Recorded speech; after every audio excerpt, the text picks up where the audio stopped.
దేవుని నామానికి స్తోత్రం. హల్లెలూయా. ప్రభువైన యేసుక్రీస్తు నామములో అందరికీ పునరుద్ధాన దినాన నా హృదయపూర్వక వందనాలు. 42వ కీర్తన 2వ వచనం. నా ప్రాణము దేవుని కొరకు తృష్ణగొనుచున్నది, జీవము గల దేవుని కొరకు తృష్ణగొనుచున్నది. దేవుని సన్నిధికి నేనెప్పుడు వచ్చేదను, ఆయన సన్నిధిని నేనెప్పుడు కనపడేదను. Praise God. హల్లెలూయా. చూడండి, కోరహు కుమారులు ఈ మాటలని రాస్తూ ఉన్నారు. కానీ కోరహుని గురించి ఏం చదువుతాం? మరి మోషే యొక్క నాయకత్వానికి, దేవుని పిలుపుకి వ్యతిరేకంగా కొంతమంది మనుషులను కూడగట్టి మోషేకి అహరోనికి వ్యతిరేకంగా మరి లేపినట్టుగా మనం చూస్తాం.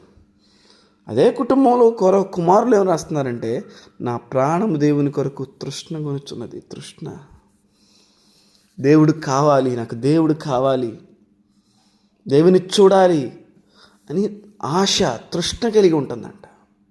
Praise god. ప్రజల ఆలోచనలు ఇలానే ఉన్నాయా ఈ దినాన? మన ఆలోచనలు ఇలానే ఉన్నాయా? ఆయన సన్నిధికి నేను ఎప్పుడు వెళ్తాను, ఆయన సన్నిధిలో నేను ఎప్పుడు కనపడతాను? మన ఆదుర్ద దేని మీద ఉంది?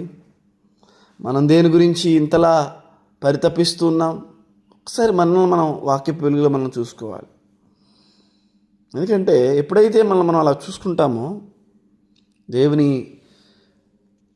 మన స్థానం ఎక్కడుంది, దేవునిలో మన గమ్యం ఎటువైపు వెళ్తున్నాం, దేవునిలో మనం ఎక్కడా అడుగులేస్తాం అనేది అర్థమవుతుంది.